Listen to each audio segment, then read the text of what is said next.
چوہے بلی کے ہاتھوں تنگ آ چکے تھے۔ کم وقت روز آتی اور 2-4 کو پکڑ کر لے جاتی۔ آخر ایک دن سب چوہوں نے اکٹھے ہو کر کہا، کوئی ایسی تدبیر کرو جس سے بلی ہمیں پکڑنے نہ پائے۔ اگر ہم اسی طرح چپ چاپ بیٹھے رہے تو ایک دن وہ سب کو ختم کر دے گی۔ کسی نے کچھ کہا اور کسی نے کچھ، مگر کوئی ایسی ترکیب جس کے ذریعے بلی کے پنجے سے چھٹکارا ہو کوئی نہ بتا سکا۔ آخر میں ایک جوان چوہے نے اٹھ کر کہا، میری سمجھ میں ایک ترکیب آئی ہے تو ذرا مشکل، مگر بلی کے خطرے سے نجات مل جائے گی۔ سب چوہوں نے خوش ہو کر پوچھا، کیا ہے وہ ترکیب؟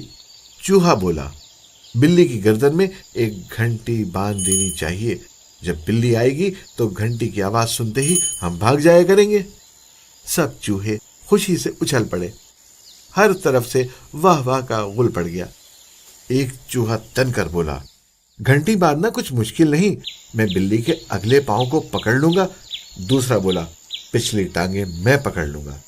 ایک چوہے نے جوش میں آ کر کہا، اس کی دم میں پکڑے رکھوں گا۔